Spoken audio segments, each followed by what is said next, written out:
ஓம் நமச்சிவாய அன்பு நேயர்களே அனைவருக்கும் வணக்கம். நாம் இப்பொழுது செவ்வாய் பெயர்ச்சி வருகின்ற ஏப்ரல் மாதம் 2ஆம் தேதி முதல் மே மாதம் 11ஆம் தேதி வரை கும்பராசிலிருந்து மீன ராசிக்கு செவ்வாய் பகவான் பெயர்ச்சி அடைகிறாருங்க. அங்க ஆல்ரெடி அதாவது மிதுன ராசிக்கு ஆல்ரெடி அங்க வந்து கர்ம சனியா 10ஆம் இடத்துல சனி பகவான் அங்கதான் இருக்காரு. 2.5 வருஷம் அங்கதான் இருக்க போறாரு. ஸோ இந்த சனி செவ்வாய் சேர்க்கை உங்களுக்கு சில சோதனைகளையும் சில பாக்கியங்களையும் சில அதாவது சங்கடங்களையும் கொடுக்க காத்துக்கிட்டு இருக்குங்க. என்ன சார் எடுத்தோடனே பயமுறுத்துறீங்கன்னு சொல்லாதீங்க. ஏன்னா அந்த மாத கிரகங்கள் ஒரு ஒரு இடத்துல சேரும் போது வருட கிரகங்களோட அதாவது இது செவ்வாய் வந்து தனியா ஒரு இடத்துக்கு போகும்போது பலன் வேற மாதிரி கொடுப்பாரு. அங்க ஏற்கனவே இருக்கிற கிரகத்தோட சேரும் போது அவங்களோட காரகத்துவத்தையும் அவங்களோட இது தன்மையும் சுபகரமா இருந்தா சுபத்தன்மையும் பாவமா கிரகம் தான் சனி வந்து ஒரு முழு பாவர் அவர் கூட சேரும் போது சில சங்கடங்கள் தொந்தரவுகள் வந்து கண்டிப்பா அது நடக்கும். அதனாலதான் வந்து மாதத்து அதாவது சில சச்சரவு இப்ப வந்து ஒரு வருட பலன் வந்து வருஷம் ஃபுல்லா உங்களுக்கு வந்து இந்த தொழில் முன்னேற்றம் நடக்கும், பொருளாதாரத்தில் வெற்றி அந்த மாதிரி எல்லாம் இருக்கும். ஆனா சில மாசத்துல பாத்தீங்கன்னா சில சந்தர்வுகள் திடீர்னு ஹாஸ்பிட்டலுக்கு போறது, திடீர்னு விபத்துகள் உண்டாகிறது, திடீர்னு பொருள் காணாம போறது, சிறு சிறு பிரச்சனைகள் வந்து மாசத்துல நமக்கு சில வருது பாத்தீங்களா. அதுக்கு காரணம் இந்த மாத கிரகங்கள் ஒரு ஒரு இடத்துக்கு மாறும்போது அந்த இடத்தின் காரகத்துவத்தையும் அந்த இடத்தில் இருக்கிற கிரகங்களின் கூட்டு சேர்ந்தும் அதன் அடிப்படையில் நமக்கு சிறு பிரச்சனைகள் சில நல்ல விஷயங்கள் நடந்தாலும் அதனோட அமைப்பு தான், சில கெட்ட விஷயங்கள் நடந்தாலும் அதனோட அமைப்பு தான். ஸோ அதன் அடிப்படையில் மிதுன ராசி ஏன்னா உங்க ராசி அதிபதியும் புதன் பகவான் அங்க வந்துருவார் 10ஆம் தேதி ஏப்ரல் 10ஆம் தேதியில இருந்து 30ஆம் தேதி வரைக்கும் அவர் அங்கதான் இருக்க போறாரு.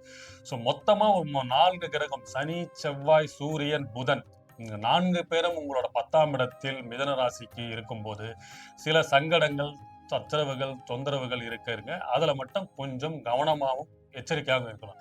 ஏன்னா சனீஸ்வரன் இருக்கும்போது கூட செவ்வாய் கூட சேரும் போது இவங்க 2 பேரும் சேர்ந்து சில விஷயத்தை ஆக்டிவேட் பண்ணி விட்டுருவாங்க. நல்ல விஷயமா இருந்தாலும் சரி கெட்ட விஷயமா இருந்தாலும் சரி. அதுல முதல்ல பாத்தீங்கன்னா உங்களை ஒரு நல்ல விஷயம் பாருங்க. உங்க ராசியை அவர் பார்க்கிறாரு செவ்வாய். ஸோ 4ஆம் பார்வை அவருக்கு இருக்கு. 4ஆம் பார்வை உங்க ராசியை பார்க்கும்போது இவ்வளவு நாளா நீங்க வந்து ஒரு மந்த நிலைமை அதாவது வேலையில கொஞ்சம் சுறுசுறுப்பு இல்லாம ஒரு தேக்க நிலையில இருந்தது. என்னதான் முடிவு எடுக்கலாமா வேணாவா, இதை பண்ணா நம்ம சக்சஸ் ஆகுமா ஆக முடியாதா, இல்ல ஒரு தொழில் பண்றதுக்கோ இல்ல சரி வேலையில ஒரு இன்டர்வியூ அட்டன் பண்ணதுக்கு கூட இவ்வளவு நாள் நீங்க போயிருக்க மாட்டீங்க.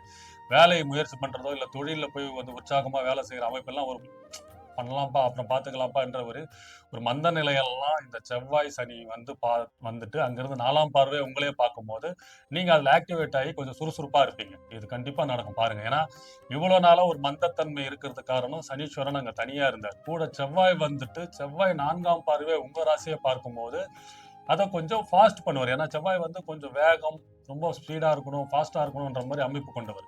ஸோ இதனால நீங்க வந்து எடுத்து சிலது வந்து என்ன பண்ணுவாங்கன்னா பாசிட்டிவான அமைப்புகளும் சிலது கொடுப்பார். சிலது வந்து இதனால சில தேவையில்லா ஒரு அவசர முடிவெல்லாம் எடுத்து ஒரு பிரச்சனைகளை உருவாக்குறதுக்கான அமைப்பும் இருக்கு. அதனால ஒரு முடிவு எடுக்கும் போது 2 வாட்டி 3 வாட்டி யோசிச்சு முடிவு செய்யுங்க. ஏன்னா ஒரு நல்ல விஷயம் நடக்குதுன்னா நம்ம 10 வாட்டி யோசிக்கிறது தப்பில்லை.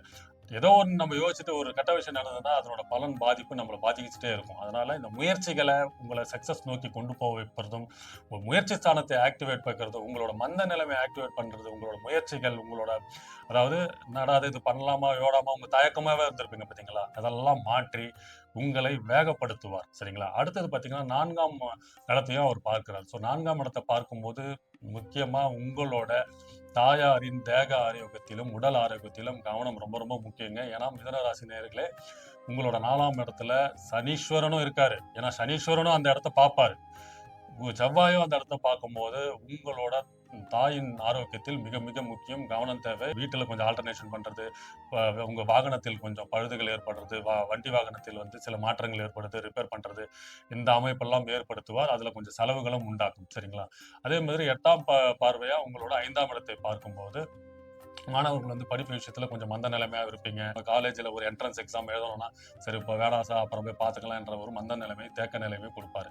ஸோ மொத்தத்தில் இந்த செவ்வாய் பயிற்சி சில முன்னேற்றத்தையும் சில முயற்சிகளையும் சில சக்சஸையும் உங்களுக்கு கொடுத்தாலும் சில தொந்தரவுகள் மருத்துவ செலவுகள் தாயின் மருத்துவ செலவுகள் சில சங்கடங்களை கொடுக்கறதுக்கு தயங்க மாட்டார். சனியுடன் சேரும் போது சில மருத்துவ செலவுகள் ஏற்படுறதுக்கான அமைப்புகள் அதிகமாக இருக்கு. கவனமாகவும் எச்சரிக்கையாக இருக்கும். ஆஞ்சநேயர் வழிபாடு பண்ணுங்க. இதுல இருந்து தாக்கத்திலிருந்து நீங்க கொஞ்சம் மீளலாம்.